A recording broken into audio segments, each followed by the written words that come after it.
Good morning student. आज हम क्या करेंगे, अपना जो रिमेनिंग पोर्शन है एग्जाम्पल्स का उसे कवर करेंगे।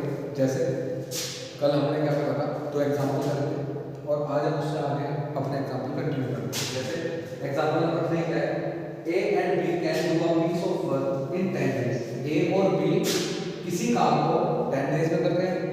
B and C can do the same work in 15 days. B और सी मिलकर किसी काम को 15 डेज में कर रहे हैं, उसी सेम काम को। C and A can do the same work in 20 days. C और A मिलके उसी काम को 20 days में कर रहे हैं। In how many days can C alone complete the work?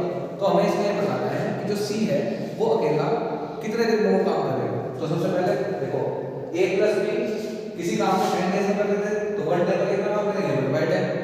ऐसे ही B plus C 1 day में कितना वर्क करेंगे, 1 by 15। और C plus A 1 day में कितना वर्क करेंगे, 1 by 20। जब हम इन तीनों को एक साथ करा दें टुगेदर 1 डे वर्क, सारे मिलके एक साथ काम एक दिन में कितना करेंगे, a plus b plus b plus c plus c plus a equal to 1 by 10 plus 1 by 15 plus 1 by 20। तो इनको जब ऐड करोगे तो 2a plus 2b plus 2c equal to, इन सब का क्या एलसीएम आएगा, 60। तो 60 एलसीएम आएगा, 10 से 6 टाइम किया तो 6 यहां, 15 से 4 टाइम किया तो 4 यहां, और 20 से 3 टाइम किया तो 3 यहां।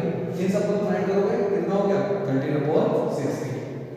2a plus b plus c, 2 यहां पे कॉमन ले लिया, 13/60 आया। इस 2 को इसके साथ डिवाइड हो जाते हैं तो 13/120 हो गया। अब हमें निकालना है c alone 1 day work. c जो है अकेला एक दिन में कितना काम करेगा, तो यहां पर a plus b की वैल्यू यहां से उठा के रखो, 1 by 10 plus c as it is equal to 13/120। उसके बाद 1 by 10 इधर पहुंचा दिया तो 13/120 minus 1 by 10। इनका एलसीएम कितना है, 120। तो 13 minus 12 is equal to कितना होगा, 13 में क्या करेगा 1 अपॉन में कितना हो गया 120। तो कंप्लीट वर्क कितना करेगा सी, 120 डेज में।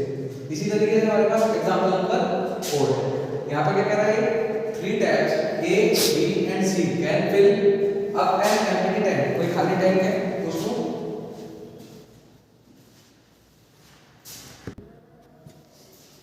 तो एग्जांपल नंबर 4 क्या है, 3 tabs A B and C can fill up an empty tank in 6 hours 8 hours and 1 or 12 hours। तो मतलब 3 टंकियां हैं A B और C, एक खाली टैंक को 6 घंटे में, 8 घंटे में और 12 घंटे में भरते हैं। आफ्टर 2 आवर्स, 2 घंटे बाद, tap B and C are close, 2 घंटे बाद B और C टंकी को बंद कर देगा। How much time will it take to fill the remaining part of the tank. तो हमें बताना है कि A जो है वो अकेला भर रहा है, तो वो कितना टाइम में उसको भरेगा। तो filling of tank by taps in 1 hour, 1 घंटे में निकाल लो।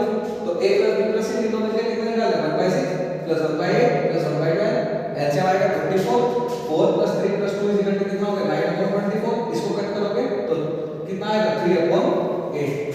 तो A plus B plus C मिलकर कितना कर रहे हैं, 3/8। टोटल टाइम हमने कितना मान लिया, 1। Filling of tank by taps A plus B plus C in 2 hours. तो हमें 2 घंटे का निकालना है, क्या है ना, आफ्टर 2 आवर्स B और C बंद कर दिए। तो यहां से A plus B plus C equal to कितना होगा, 3/8 into 2। यहां से कितना है, 3/4।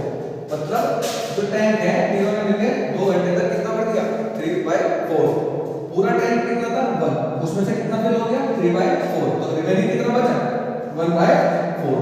अब ये 1/4 बचा और इसको कौन करेगा, अकेला A भरेगा। अब A कितने घंटे में भर रहा, 6 घंटे में भर रहा। तो time taken by tap A to fill 1/4 of the tank. तो 1/4 इनटू कितने आवर्स में भरता था, 6 आवर्स में भरता था। इसको कट करोगे तो कितना आएगा, 3/2 आवर्स इज इक्वल टू कितना हो गया, 1/30